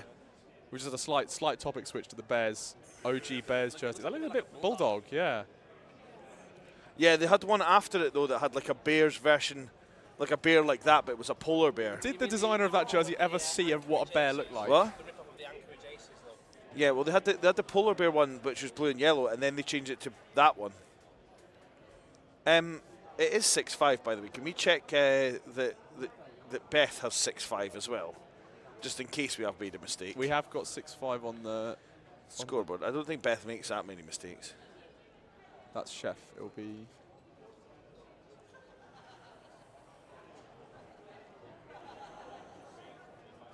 Yeah. 6. We are correct. So 6-5, the Oxford Vikings lead coming into the third and final. No. It's way before this era. Don't worry, we'll find it. I'll find it for you later, Rob. We're now watching Pingu adverts on the side. Okay, I don't know what Rob's searching up on YouTube at this point. Doesn't bear thinking about. But what does bear thinking about is the third and final period of this playoff game, and it is pretty much neck and neck. I mean, it seems like Oxford get a couple clear, but Sheffield are right back with them. So we shall see. We shall see who manages to take the win. Sophie Fisher just doing some housekeeping here, cleaning out the crease of any large piles of snow that may have been left behind by Matt Key. Why didn't she just leave them there? Slow the puck down. Matt Key is doing much the same. Hold on a minute now. Whoa. Are you seeing this? Sheffield are building corners. They're building walls on the post. Hold on a minute. Referee detection.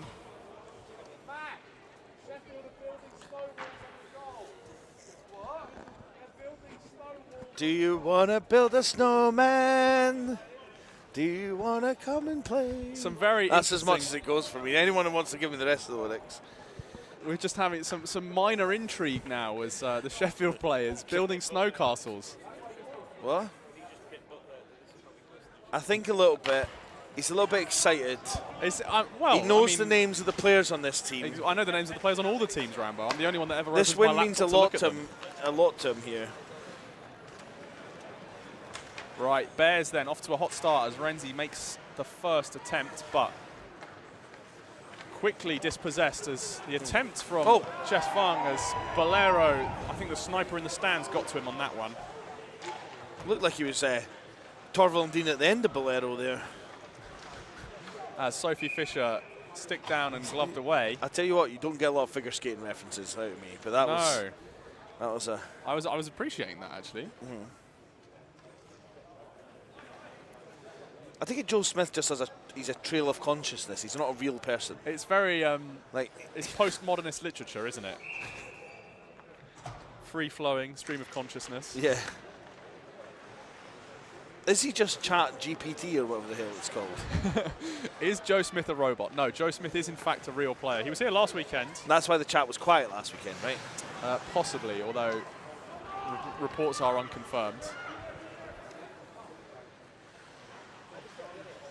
Annabelle Pippinstock says she can't wait to see the Mavs. A sentence that perhaps has never actually been uttered before. As Rademacher flips ahead for the boom, but is beaten to the punch there. Oh, Rademacher. Oh, Rademacher. What a great drop down by Mendick. Double up on the play, gets the boom on the foot race, and then makes the shot block to try and send Sheffield the other way. As that one is chipped ahead by McNeil, but Wilson just fires back, and it's ping pong as the Bears are off to collect, and that will be called as the icing. So I think some of the Oxford bench here they're already hiding halfway down, but they will be called back out. That was a penalty a couple of years ago. If you were in the middle of changing and you didn't think it was going to go for ice and you went off, and your foot hit the rubber, even if you went straight back on. The refs started calling these. It was mental. Like they were just calling these. Well, we had a goal crease violation called earlier. Oh, what a wrister! Simpson O'Neill stands and delivers from the high slot. Who took the face off there? I'm trying to work that out. And there's a little bit of a pinwheel from the Sheffield Bears, but 97 look at that. From. Did you see 21? It's over the glove side and picks the top corner. 97-31. Outstandingly beautiful goals we're seeing in this series. This contest. And there is Hammond with the odd socks. Renzi with another point in this game. Points machine. This is definitely reminding me of the first one. It's definitely reminding me of the first time. Oh, that game finished, I think, 11-10. 11-10. Yeah. This is getting into like handball scores there, aren't you? This is all action and no retraction by the goalies. I think that was quite a good rhyme actually for me. I'm quite pleased with that. That's good. I've just got my stats man Rob, who's just reminded me of the head-to-head functionality. The Vikings are currently 3-1 up lifetime in this contest. The most recent win, of course, being last weekend as Sophie Fisher controls that one and covers it up. So does that hark back to the fact when the Vikings were actually the C team because there was 2 Oxford Blues? Let's have a look. So the first recorded matchup between these two teams, national champions 2010-2011, in which the Vikings came away 2-1. The following matchup after that was in 21-22, so almost a decade later. So it wasn't when the Vikings were the C team? No, and that was Sheffield Bears walking away with a 1-0 victory. But every single game they've played never scored more than 2 goals either team. So this one is clearly one for the record books. Rather interesting historical points with Oxford about the records of various things because of the 2 teams. So looking at the quick game history here, in the last 6 games, Oxford are 5-1-0 wins, draws and losses, having won 5, drawn 1 against the Northumbria Kings, Bede perhaps, and lost none. Bears are down to the Mavs and of course to the Vikings from last weekend, winning 3 and drawing 1.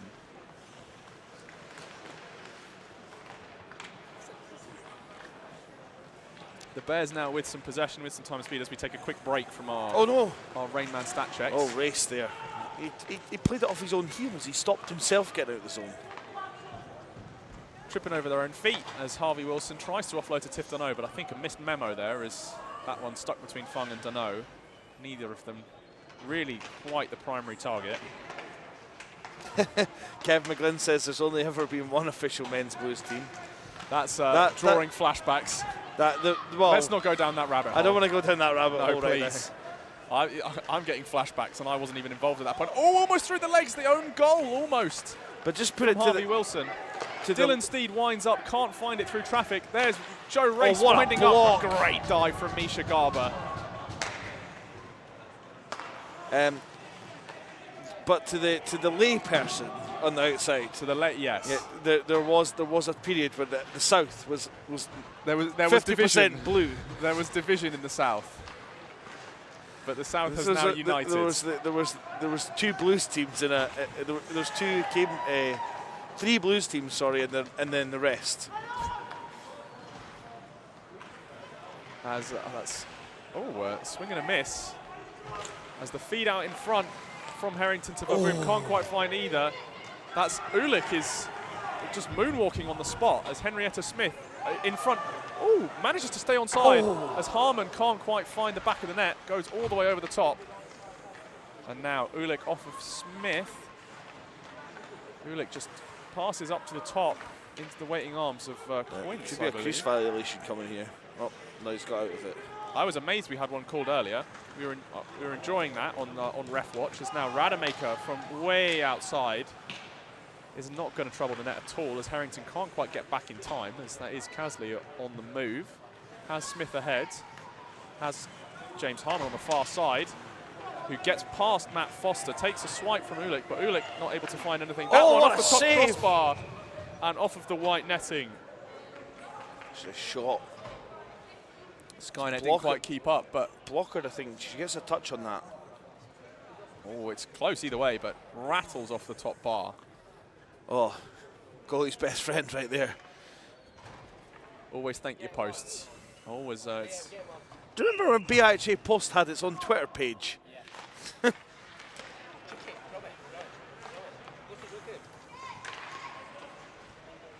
Beth's about to lob something to Dave down in the penalty box.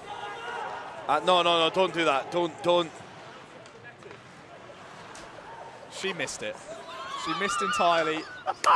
And I think she's dropped it on Nick and it's exploded. Nick looks like he's wet himself. Outstanding shenanigans up here in the media gantry. As back on the ice to focus for a moment before Nick gets another water balloon to the top of the dome. Jake Renzi lets loose, but Eric Grant is there to catch the shot, being pinned up against the wall by Renzi. Renzi has assistance. Oh, he's going to get a hold for that, I think. And I think the penalty is coming in. Finally, Nick gets a water ball that hasn't exploded all over him. And who is going? After that momentary burst of chaos, it will be Holden. It is Jake Renzi there, heading to the box, slightly confused as to which box he should be in, but has managed to identify where he's going. Jake Renzi with 2 for Holden. Has Joe Smith been banned? No. No, he's not been banned. Him. I actually don't know if I We're just have even been commenting on the fact that he functionality. seems to be just a stream of consciousness. He'll be studied in English literature A levels. As Antelm fires from the top, but is collected by Steed. Steed and Bolero now tussling in the corner, both of them facing the wrong way, both of them on the floor, as Steed just about manages to get a stick to it from half standing, and now it's Jess Fung who is getting manhandled. Bolero's come in to assist, but Fung manages to work it loose as Haynes almost tripping over her.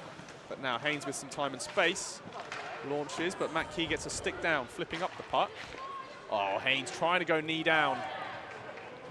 Sophie Fisher not going to play it. She thought about it. She had one of those the other weekend where she strayed out almost to the edge of the trapezoid, but decided against it. How is Jake Renzi still eligible, by the way? This is under Nationals 19.1 for you rulebook fanatics. in the chat. But The only exception other than the women's tournament exception, which applies to female players or players playing on female teams. Nationals 19-1 allows a goaltender to skate out either for the team above or below. So if you are a B team goalie, you can skate as a player for the C team or as the A team should you be called up. This is the only exception to the rule that states you can only play in one tournament. So if you're a regular outfield skater, you may only play in one national championship weekend. And that is held tight by Matt Key.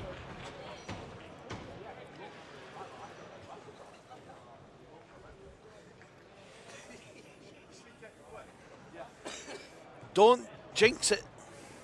So we've just had Nick walk back up, who has been splattered. What sort of question is that? Did she actually get you wet? I didn't know she hit him. It's not even a watershed yet. Keep it calm up here. Right, back to the action then, as we are momentarily distracted by the clowns we have on staff. Nick's taking that 50p and replaced them with these car keys. I think that's a great deal for me. I'm not going to steal your car now. Eric Grant launches but finds the back of Leo Turica as Leo Turica is flying through Henrietta Smith. As Walker Silverman now has assistance in the form of Harrington. It's all just a bit of a scramble, and that is covered up by Matt Key as Harrington pushed away by James Harmon there. Yes, I did know that rule. I just mean because he's old. Oh, in that case, I don't know. I can't help you. Presumably it's just like one of these guys. It's like Shalossi or something. Yeah. Wait a minute. Bethany will tell me, is Renzi staff? He is a student. What's he doing? Is he doing a master's? Also, I'm very impressed BUIHA means almost no one knows the rule book, so full bonus points for you. Gold star. What does parasocial mean? I've never heard that before. Oh, this is a very new wave term, Rambo. If well, I'm an older guy. Yeah, well, that's all right. We'll educate you. Sophie Fisher tries to play and just fans on the puck there. Parasocial refers to getting too connected to online communities. So if you're watching people who are YouTube streamers like the BUIHA and getting too attached to the personalities, such as Rambo and Alex, and sending fan mail to their house when they don't want it, that might be described as parasocial behaviour. Defo made up some sort of Oh, he's getting the interference. Hammond. Sophie straight to the bench. Sophie Fisher has been waiting for this. For a Dunno beats one. Dunno beats two. Oh, Dunno takes that might be a trip as well. Still got the puck. No, could be going 5-on-3 here. Oh, and Sophie Fisher raced to the bench. She knew the delayed penalty was coming, and they were looking for that 6-on-5. As there's a little bit of joshing backwards and forwards here with Liam Hammond. It is indeed. 06. Liam Hammond to the box. 2 minutes for interference. If it's 06, you can put down BE, which I'll let the people at home work out what it stands for.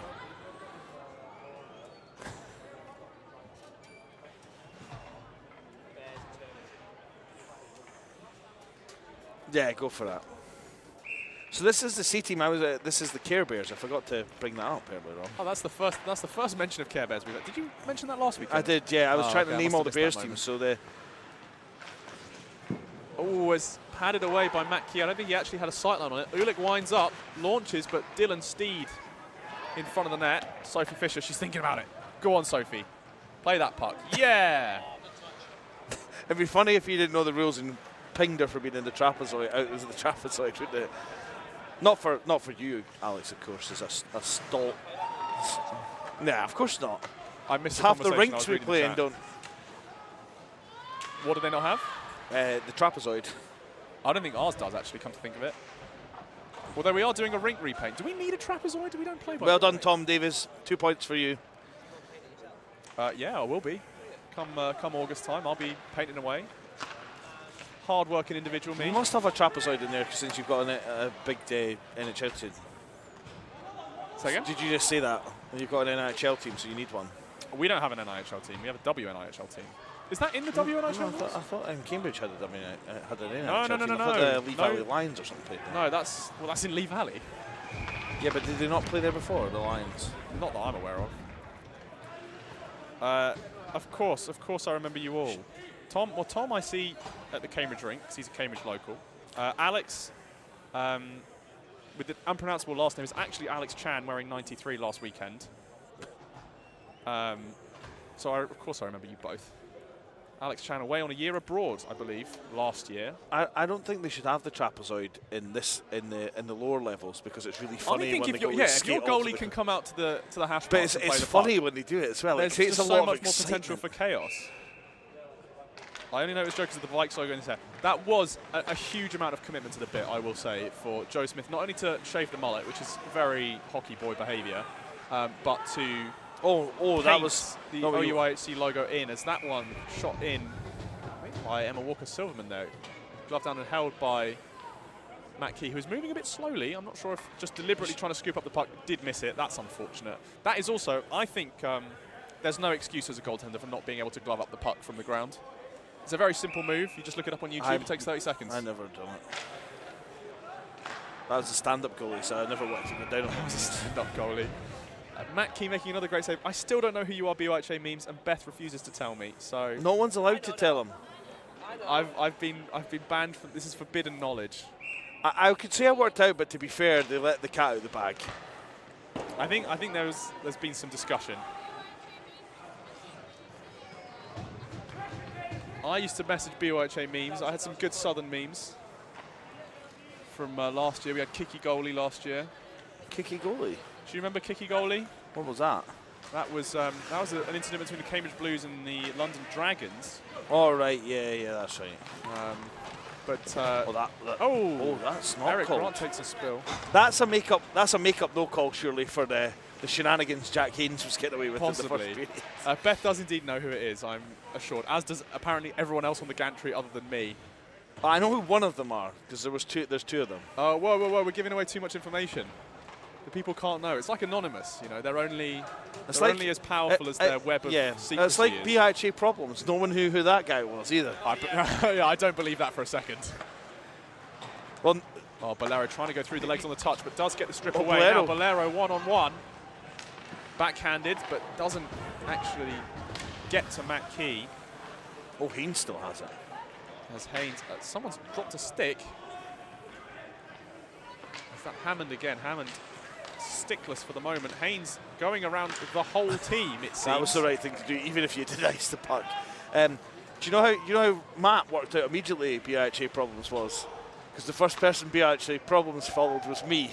That was something of a dead giveaway. Much like that Sheffield breakout pass, straight into the waiting arms of Jace Rademacher, who tries to go top with it. Garber can't quite follow up in time, and that is safely cradled in the knee nest there of Matt Key. I think one-on-one of Bear would win with no tools. But isn't this the whole thing about the Vikings being, you know, massive guys and girls just taking all challenges? They would have like a giant axe or something. I'm saying one-on-one, like mano a mano, no tools. The Bear wins. But a Viking with a regular get-up probably wins. I have a great idea for a meme, BUIHA memes, that I need to send you. To me? Oh, no, to BUIHA memes. Yeah. Oh, as Matt Key again, just holding very well. This doing well to keep the wickets closed. A lot of pucks just ended up there. Could you guys like shoot wide or something? Because we're on a schedule here. We're already behind. That is true. How far behind are we? Out of interest. The next game should be starting now. I see. Well, 8 minutes to go. Oh, fans I don't on know if we have a cut after this. I think we might do. You need a cut after this. Look at the neck of the place. It looks like people playing on a ploughed field in our flagship tournament. Troughs and valleys, as that's Paul Main who can't quite find the inside of the net. See flagship with without Oyo. Yeah. Rademacher looks to set Verboom free. Verboom now has Garber. Oh, and there's a blown tyre. Oh! And Verboom drops the hammer. It's Verboom from the high hashes, as it's a blown tyre by the defender in front. Takes a spill, and that will put the Vikes one up, as I once again can't count. 7-6. The go-ahead goal with 7:27 on the clock. Verboom from that guy Rademacher. Is it Rademacher? Rademacher, Jace Rademacher. Okay, I'll send you some stuff, BUIHA means. I'll have my people talk to your people. And there is a timeout called. What's a timeout? Ben Verboom. What a beauty. can't quite tell if that was Ed Nendick there that just took a tumble. I think it must have been. That's why he's going to the rafters. I think Ben Verboom genuinely the second longest tenured member of OUIHC after Tim Donison. So it's number 8 and number 7. When we were in the first candidates. when Nick and I were in Switzerland. There we go. Folks at home, did you catch that? It was on the bingo card. There's Rambo has mentioned Switzerland once more, 2018. Was it 2018 or was it 19? It was 18. It was 18. It was the year before I arrived. Yeah. 2018.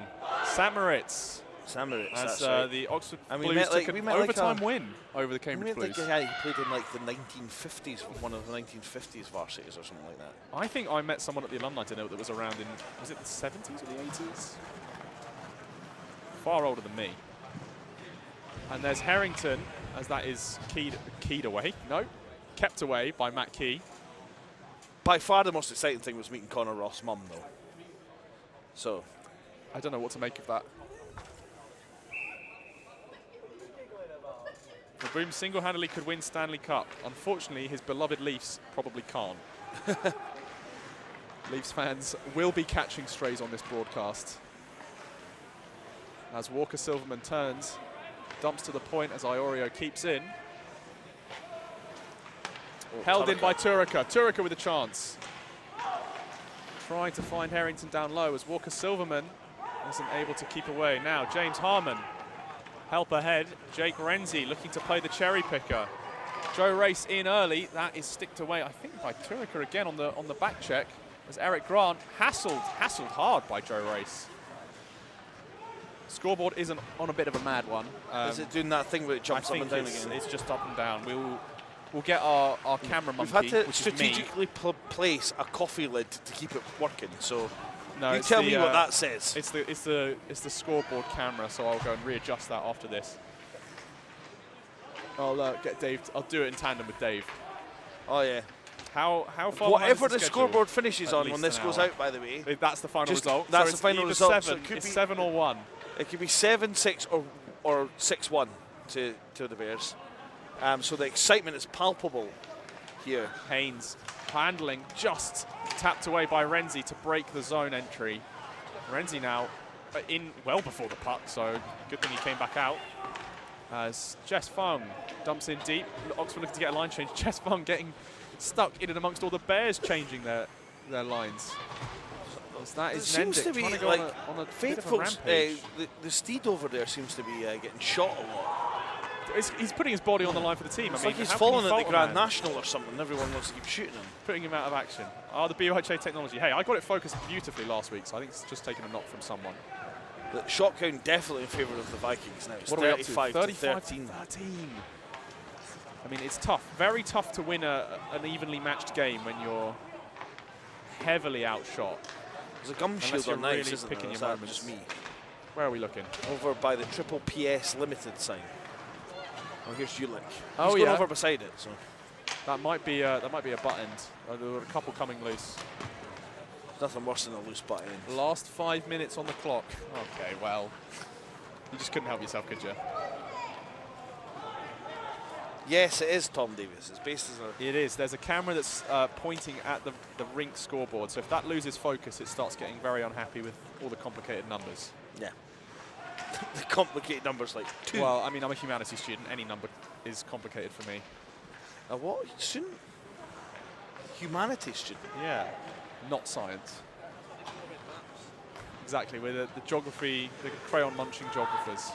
Geography is a kind of science, isn't it? No, I think that's offensive to scientists. I didn't do geography anyway, but Is that artwork then being geography because it's like a lot of colouring in and stuff? I think that's a lot of the jokes at GCSE level. Matt Foster able to clear.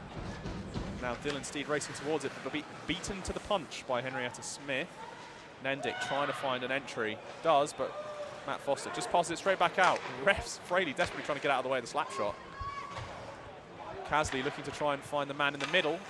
Doesn't find it, as that's Paul Main, as Sophie Fisher rises up, takes a spin, reorients herself with the direction of play. Nendick again drops the hammer, but goes Now wide. you're just making up words. Reorients herself.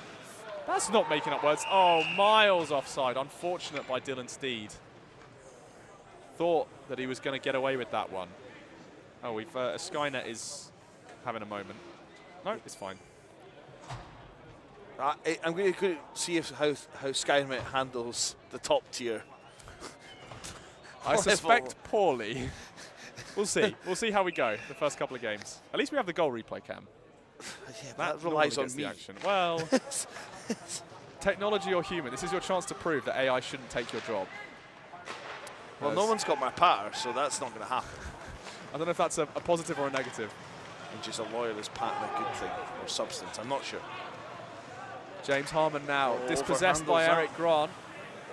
Harmon still with a chance. Turika gets in and playing the body, tries to take away the inside lane. Does, and Grant looking to try and find the escape. Just about manages it. That is held by Grant. Oh, Quint Grant misses again. the swing. Grant in 1v3. And that's McNeil basically just trying to shove him out of the way. Fanned on it from Quint. Up ahead now. Ooh, little tic-tac-toe. Sophie Fisher to play the puck. Oh, that was deadly, potentially lethal. That was one of the ones where she shouldn't have done that. I think I'm somewhat inclined to agree. Oh, that did get there, just about. BUIHA means it's not cool when you say BUIHA memes and self-promote yourself. I think it's fine. I think it's allowed. I have a soft spot. Oh, facing the middle. Nationals camera person. You'd be surprised at how difficult it is to be a camera person. Especially at Nationals. Especially on any weekend that isn't the checking weekend. Yeah.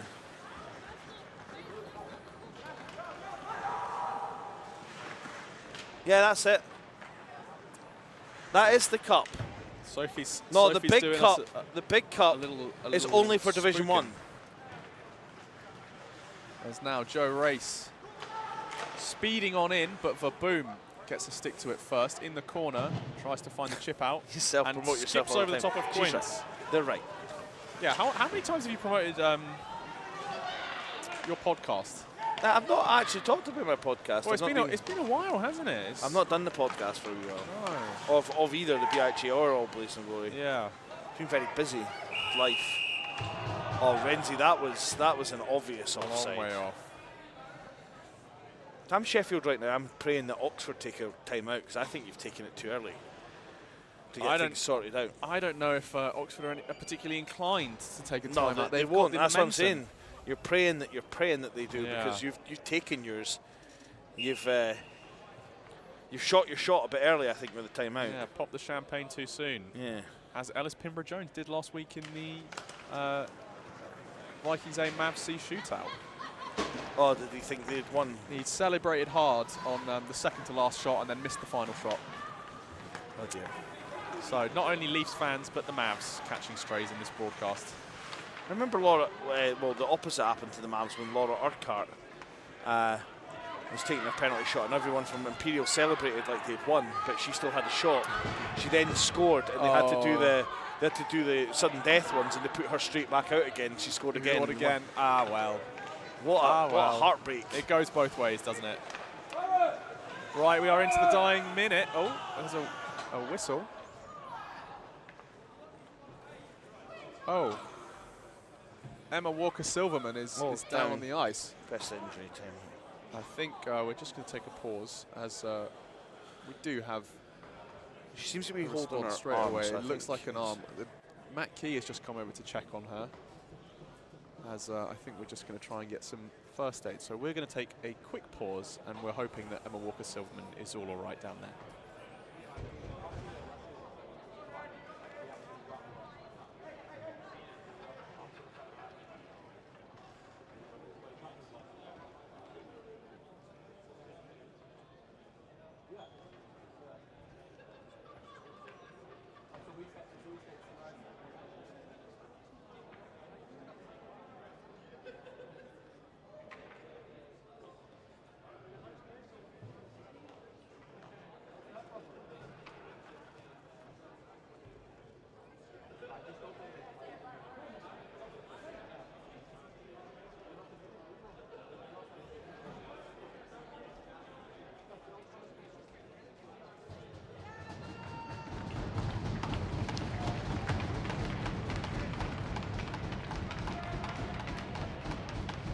So I'm pleased to advise you that Emma's back up and is got off the ice of her own steam. We will play the last minute 13 of this game. Essie Itisalo and Beth Jacobs down there tending, making sure she's okay. So we think it might be an arm injury, but hoping that all is okay downstairs. So the Vikes probably fighting with a little bit more fire in the tank now, seeing one of their team go down. Hoping to close this one out with a display of force as Antelm caught up high. I think that might have been in the hand. She's skating to the bench and not looking thrilled about that. I seem to recall a similar situation happened last weekend in the women's tournament where several of them in quick succession got peppered up high, as Antelm will take a sit. Vikes still looking to hang on, but now it's McNeil in against Ulick. Ulick trying to take away the body lane. Does take away the body lane perfectly. I mean, look at that savvy defending. Simpson O'Neill now has it up top. That will find Eric Grant. As Ulick tries to feed it out straight into Simpson O'Regan, and Jake Renzi is lurking around the back door there. So really need to pay attention. This is the last under 20 seconds to go, and Bolero quite rightly just tries to sit on the puck, just eat it, the clock. Eat as much clock as you can down there. 10 seconds left to go. It's all still to play for. Long shot in. Sophie Fisher with a diving outstretched leg. The reply from the crowd, the response from the crowd. But that is going to be the final seconds, and that is all she wrote. The Vikings have done it all. They've won the national championship weekend. They've won the North-South playoff. I think there is little in the way of disputing that they are kings and queens of the South this year, as it's a very close fought 7-6 victory over the Sheffield Bears, who put up an outstanding fight, it's got to be said, Rambo. This is not perhaps the scoreline we would have expected given the head-to-head history, given the performance last week where Oxford took a 1-0 win.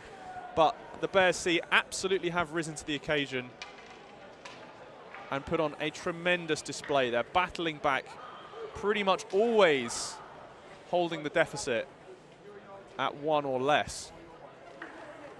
So a very good contest indeed. And the Vikes will be sat atop their throne once more. A very enjoyable playoff game all round, as Sophie Fisher adding just one more feather to her cap. As again mentioned last weekend, a rookie goaltender starting not more than 12 months ago, in fact much less than 12 months ago, has gone on to win a women's Oxbridge varsity, has won a national checking championship. Wait, 2 seconds. Are we going for Grant for Oxford or?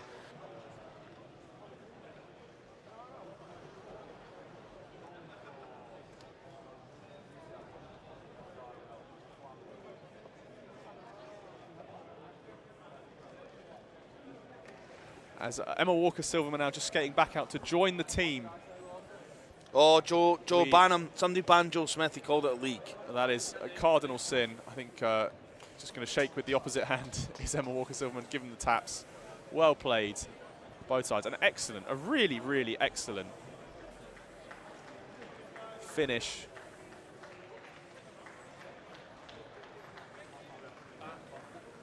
He's banned. Good.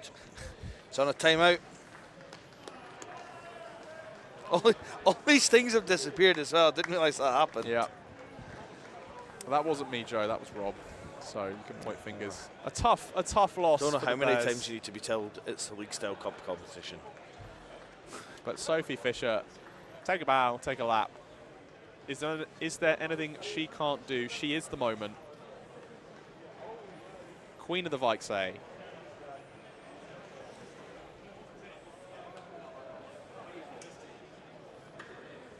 And they will be very happy with that result indeed.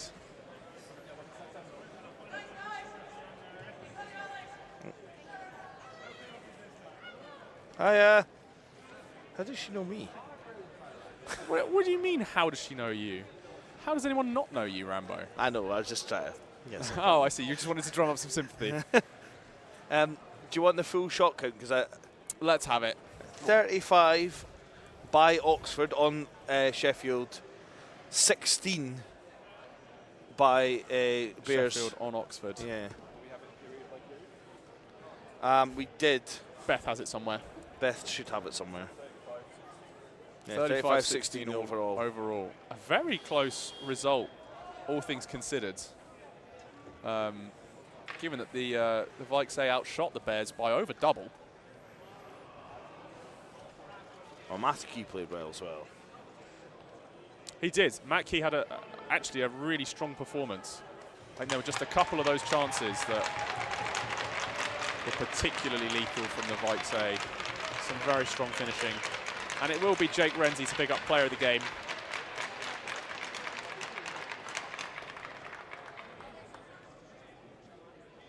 For the Sheffield Bears C. Quick photos, quick media day.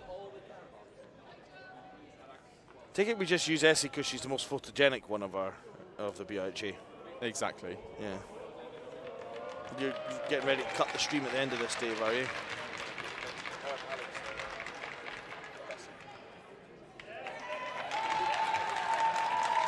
And it's Jace Rademacher to pick up the MVP for Oxford. I think thoroughly well deserved. At least 2 goals from him.